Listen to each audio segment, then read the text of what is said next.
Hey everyone, welcome to Nice or Nasty, the channel where every twist of fate sparks a fierce debate.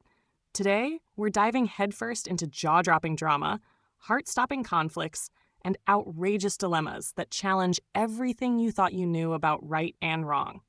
Buckle up, hit that like button, and get ready to join the conversation, because it's your call. Who's really nice and who's downright nasty?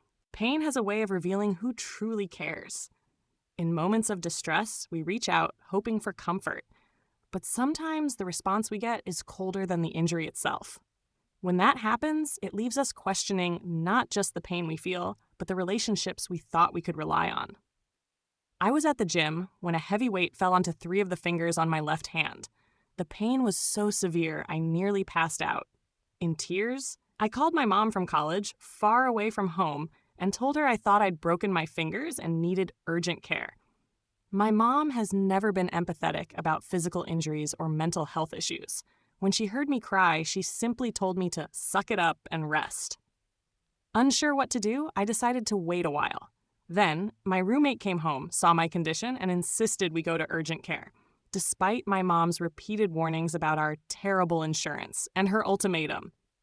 You better hope your fingers are broken or else I'm not helping you pay for anything. I researched and discovered that an out-of-pocket x-ray would cost only $200. Reluctantly, I went, and the x-ray confirmed that my pointer and middle fingers were indeed broken, with possible surgery required if not healed correctly. When I later called my mom with the news, she laughed and said, I should be glad they were broken. 3 weeks on, I haven't spoken to her, even though she's texted asking for updates. I feel conflicted about her sudden concern given her earlier indifference.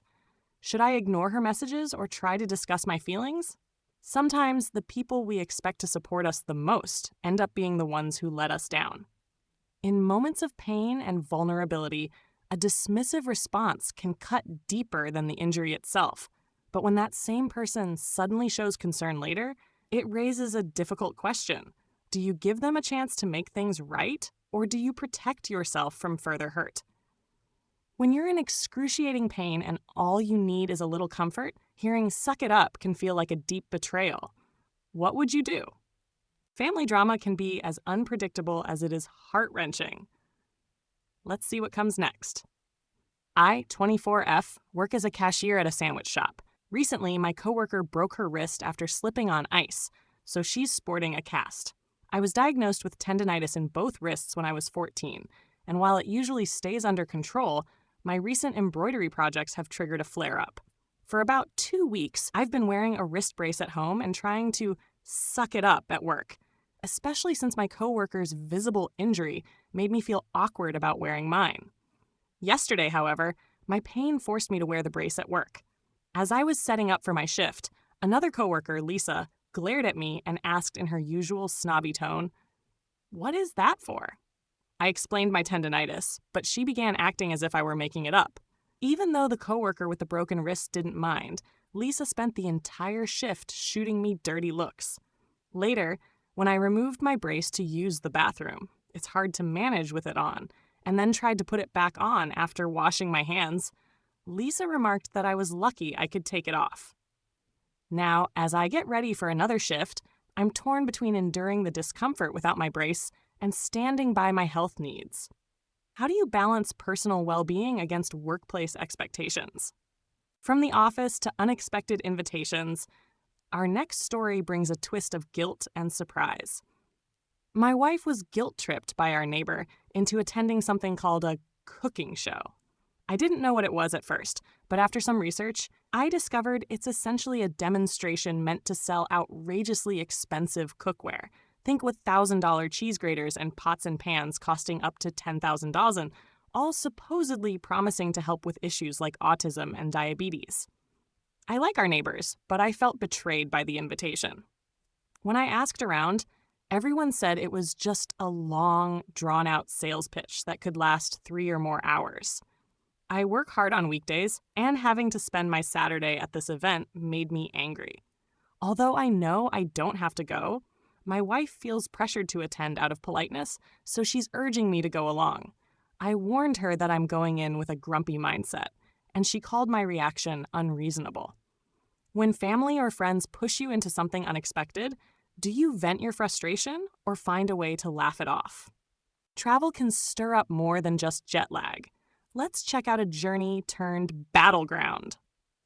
Earlier today, after a long train ride of about 5 hours, I had booked a reserved seat in advance. Upon boarding, I found a woman sitting in my seat.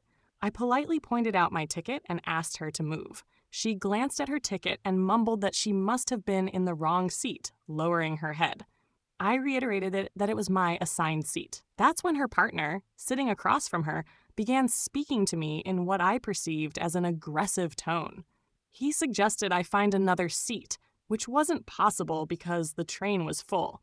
And when I insisted I had booked that seat, he raised his voice, adding that someone else was in our seats, and mentioning that his wife was pregnant. I calmly explained that I understood her partner's concern, but also mentioned that I have a heart defect and that everyone has their own medical issues. I asked him not to speak to me so aggressively and warned him that I would file a complaint if he continued.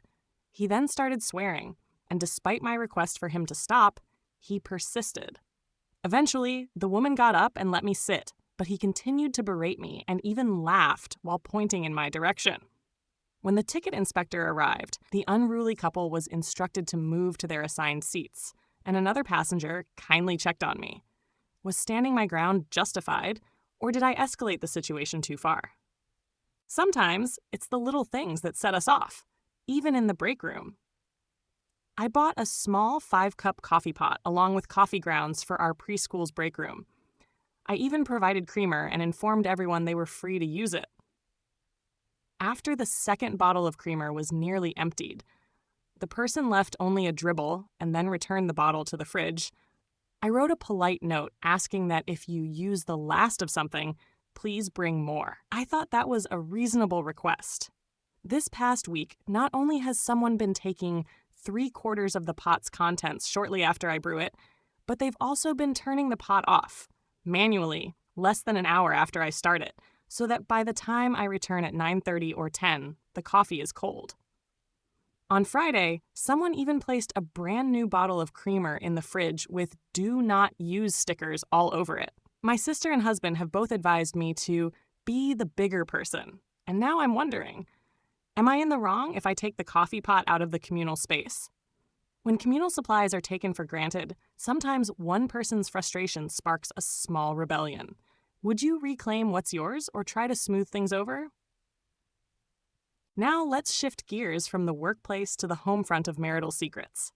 I, 39M, recently discovered that my wife, 39F, has a secret child, 13, from a previous marriage. We've been married for 9 years, with 2 kids, and had dated on and off for 6 years before that.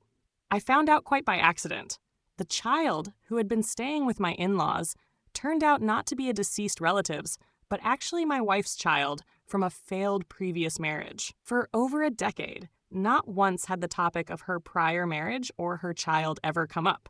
In fact, her entire side of the family even helped conceal her past from me. The timeline suggests that while we were dating, she might still have been married to the other man, possibly cheating on both of us. Or maybe he was in on it, and I was kept in the dark. When I confronted her, she admitted everything, but showed more irritation about the secret finally being out than genuine remorse. Given that our marriage had already been on rocky ground, with weeks of silent treatment and months without any intimacy, I reached my breaking point and called it quits. I moved out in the midst of filing for divorce and rebuilding my life. Now, my in-laws are trying to paint me as someone who abandoned his family, even though I simply couldn't continue living a lie. Is filing for divorce a necessary step toward reclaiming self-worth, or could there have been another way? Family dynamics become even more complicated when extended relatives weigh in. WBTA, if I told my boyfriend's mom, his mom, to stop using my disability as an example of how good of a mother she is. Here's the context. I was born partially blind, though it has never affected my work or daily life, and I've never let it get to me emotionally. I've been dating my boyfriend for about 5 months, and I met his mom early on since we worked together at a restaurant where she often stops by for coffee. She's an amazing woman and we get along well. But there's one issue. She always reminds my boyfriend that she doesn't care who he dates as long as he's happy. Her mantra: fat, slim, tall, blonde, brunette, white, Hispanic, black, I don't care as long as she makes my son happy. However, ever since she learned about my partial blindness, how I need to be very close to things to read, she routinely brings it up as an example in her list of acceptable qualities. Although I'm sure she means no harm, it makes me quite uncomfortable. Would I be the a-hole if I asked her to stop using my disability as proof of her good mothering, or should I just let it slide for the sake of avoiding conflict? Not all boundary disputes involve emotions. Sometimes they're about curb appeal. I live in the UK on the end of a row of terraced houses, each with a small front garden, about 15 by 15 feet. When I moved in, a hedge separated my garden from my neighbor's, and it was clearly on my side of the dividing line. Over 5 years, the hedge became disheveled and dropped a ton of leaves into my garden.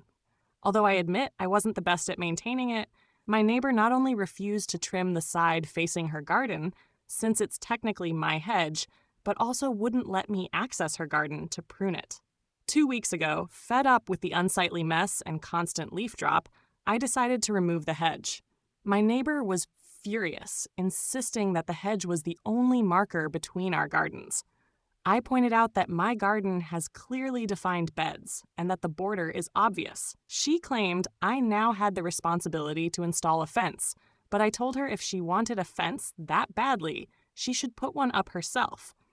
Is it really such a big deal if I'm not bothered by the visual boundary, or should I respect her request? Home security and personal space. Sometimes the line is just too thin. I, 17F, usually hang out at my house with my friend, Teen F. She used to drive over herself, but after she totaled her car in an accident with a deer, thankfully, she's okay, her dad started picking her up, and in his routine, walking her to the door seemed harmless. But recently, he's taken it a step further by walking right into my house without knocking. The first time this happened, I mentioned it to my mom, who also found it odd. Today, when he came to pick up my friend, he walked straight into my house. I asked, "Did you just walk in? Did you even knock?" He replied that we never answer when he knocks, so I suggested he could text or call instead, especially since he can ping her phone through parental controls. Now, he claims I'm being too defensive. He even told my friend that he doesn't trust her coming over anymore. Luckily, since my friend will only be visiting for a few more months until we're adults, this may pass. But it's unsettling to have someone walk into your home uninvited. Am I wrong for setting this boundary? Family heirlooms are priceless, but sometimes they come with hefty expectations. Growing up, my grandfather was a huge influence on me. He taught me how to hunt, respect firearms, and appreciate our family history. Before he passed, he gifted me his old hunting rifle, a treasured family heirloom that holds priceless sentimental value, even though its monetary worth is modest. My older brother, 35M, never cared for hunting or firearms. In fact, he used to mock both me and our grandpa for our outdoorsy ways. Recently, however, he's taken up gun collecting as a hobby and now wants the rifle to display in his home office. When I refused, he argued that, as the eldest, he should have inherited it. Our mom sided with him, insisting I should share family heirlooms, while our dad, who used to hunt with both of us, firmly supported my decision. I told him that he never cared about the rifle until now, and that I don't want it gathering dust in an office when I actually use and cherish it. Now, my brother barely speaks to me, and my mom's passive-aggressive comments call me selfish. Am I in the wrong for holding on to something that means so much to me? Vacation plans can be a dream or a battleground of in-law expectations. Over the weekend, my 7-year-old daughter was supposed to spend time with my mother-in-law, doing arts and crafts and enjoying their home. On Sunday morning, I received a text from my MIL saying they'd arrived in South Carolina, 5 hours away from us. This trip had never been discussed, and I had no idea they weren't staying at their own house until that text. Although she sent a brief apology later, I was furious and refused to pick up my daughter, leaving that task to my husband.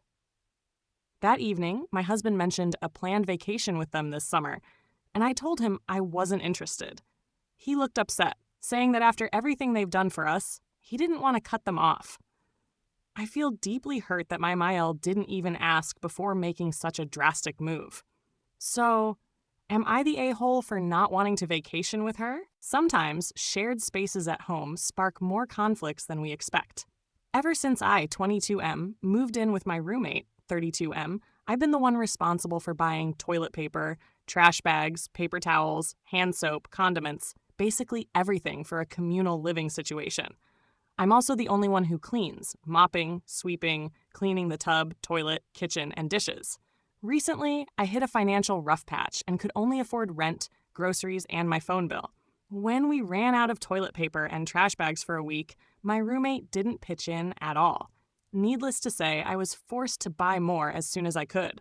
Now, despite having restocked what we really needed, I'm seriously considering taking the new supplies out of the communal areas and keeping them in my room, simply because I'm tired of being the only one contributing to this household. Would I be the a-hole for safeguarding these essentials? Family conflicts sometimes bring childhood nostalgia into very adult disagreements. I, 21F, have a modest toy collection, 20 die-cast car models, and 2 Formula One models that I display proudly in my room. I work while studying, which allows me a bit of extra spending money, and though I live with my family, since moving out is too expensive, my toys are my little world. Last year, my girlfriend gifted me an RC F1 Ferrari car for my birthday because she knew how much I adore all things F1. During a home renovation, I had to temporarily move my collection into the living room. My dad saw the RC car and jokingly suggested that I should give it away as a gift for one of the younger kids. I laughed and explained it was a gift from my girlfriend, but he pressed, claiming it wasn't appropriate for a grown woman to have car toys. I told him it wasn't his business, and if he cared so much, we could buy a gift for the kids instead. Later, while I was reorganizing my room, my dad took a look at the smaller models on my desk and asked when I got them. I explained that I'd been collecting them since 2023, buying some from Facebook Marketplace over time. He huffed and insisted the toys should go to the younger kids. I refused, saying they were my collection and I wasn't giving them away. We argued until he became annoyed and left. This morning, I discovered that 6 of my cars and the smaller F1 model were missing from my desk. Rushing to the living room, I caught him on a video call with a cousin, proudly showing off some of the cars as if they were a birthday gift. I waited until the call ended, snatched back my toys, and marched back to my room. He snapped at me for being spoiled and selfish, claiming I was acting childishly. I ignored him, double-checking that I had all my cars. Later, I heard him and my mother arguing, with him accusing her of raising an ungrateful person. That was the final straw. I ran back into the living room and screamed at him to stop yelling at everyone. Am I the a-hole for standing up for my collection and putting an end to his yelling? Next up, a delicate matter of personal space and fairness at home. My husband and I have 3 kids, ages 14M, 13F, and 10M. We used to live in a 2-bedroom house where all the kids shared one room and a single bathroom, leading to constant arguments over space. Now that we've purchased our first home with 3 bedrooms, I decided that since our middle child is the only girl, she should have her own room and private bathroom. The boys now share a room. However, my oldest son has been sulking ever since we moved in. He feels that, as the eldest, he should have his own space. He complains about having to share a room with his younger brother and even barges into his sister's bathroom. When I told him to respect his sister's privacy, he snapped, "I don't have a damn thing to myself." I ended up grounding him for using foul language, and later, my husband spoke with him. Now he thinks maybe our oldest should have his own room after all. Is it unfair to give one child their own space? Or should every child get their own room? Dinner time should be a moment for bonding, but sometimes it turns into a battleground.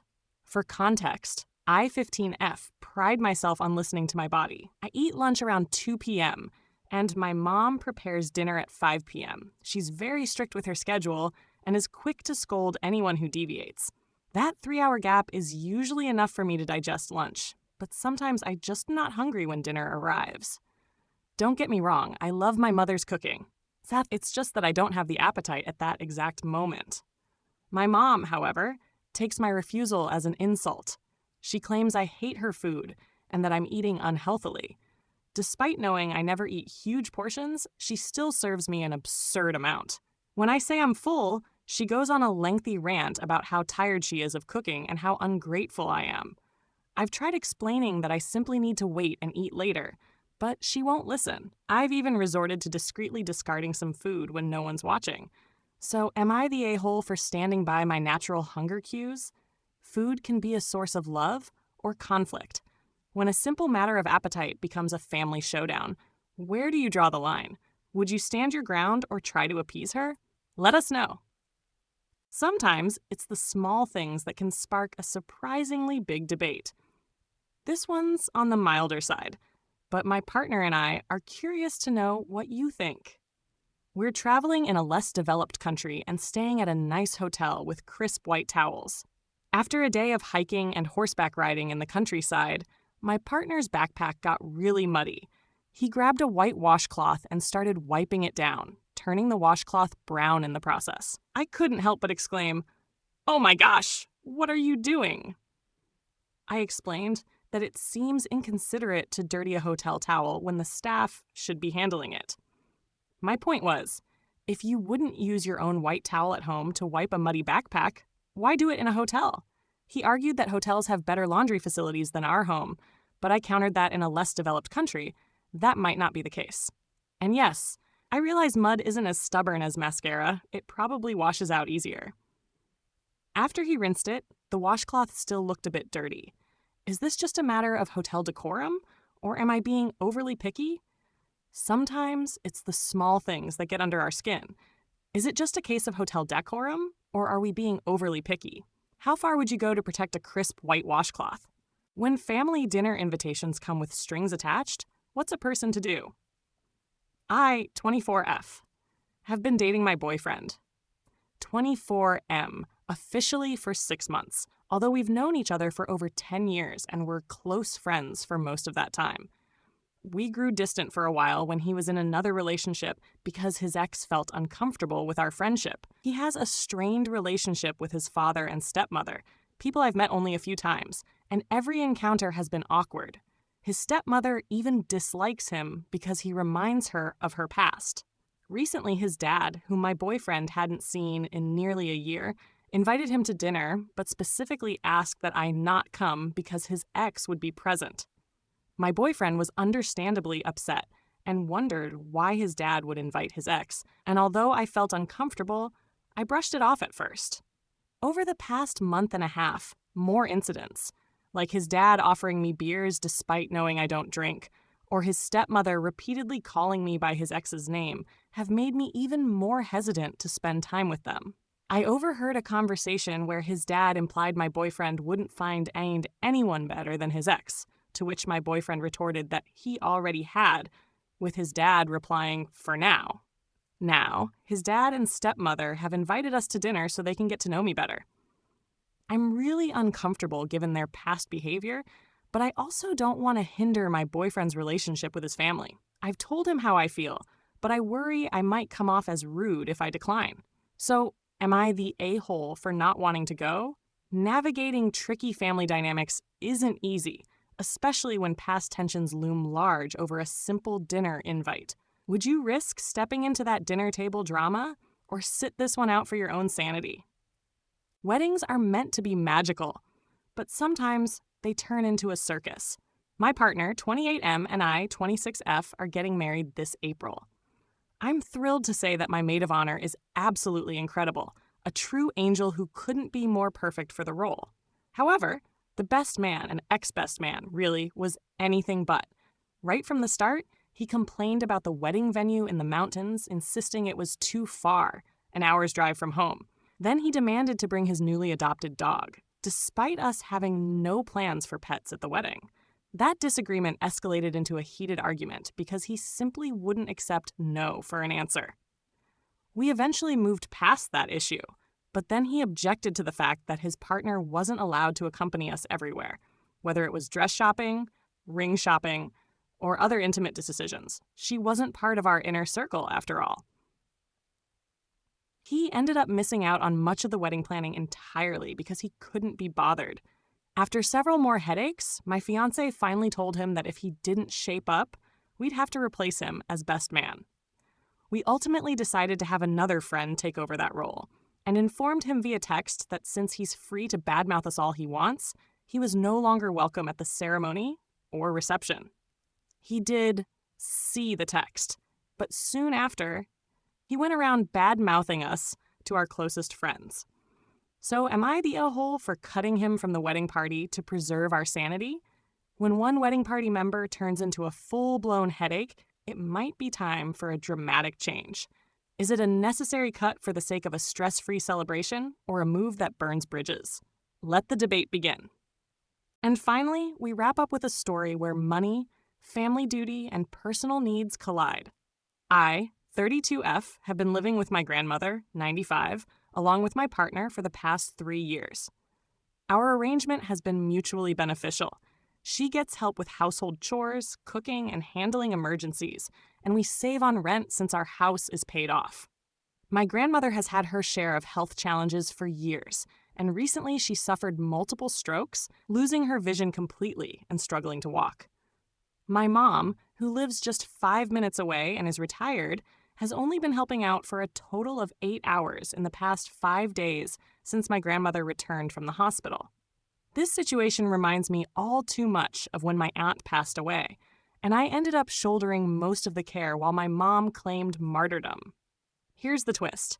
When my aunt died, her house was left to the 3 of us. Although it hasn't been sold, my mom and grandmother's shares come to about $80,000 each. Now, with my grandmother diagnosed with a terminal illness and her house valued at $550,000, my mom expects me to take on nearly all the caregiving duties while she inherits everything. I'm not even included in her will. I asked my mom if she and my grandmother would relinquish their share of my aunt's house, leaving my mom still set to inherit my grandmother's home and its contents, in exchange for around 1/5 of what she stands to receive. I've even been paying half the household bills since I moved in and work full-time, mostly remotely. My goal is to secure the other house, which has no mortgage, so I can rent it out and use that income to hire respite care before I burn out. The backlash has been intense. Everyone, especially my mom's friends, calls me monstrous and selfish for charging them for care. But given the circumstances, am I being unreasonable in asking for a fair share? Money talks, and sometimes it shouts in family dynamics. Is asking for a share of an inheritance to help shoulder responsibilities a fair request, or does it cross a line into greed? This one's bound to spark a heated discussion. Wow, what a roller coaster of dilemmas. From painful family rejections to quirky work and travel mishaps, today's stories remind us that every family has its messy moments. Which of these stories made you think, "That's so nice," or "so nasty"? We'd love to hear your take in the comments below. If you enjoyed this deep dive into Reddit's wild side, be sure to hit subscribe, give us a thumbs up, and ring that bell for more engaging debates on Nice or Nasty. Until next time, stay curious, stay kind, and remember, it's your call, nice or nasty.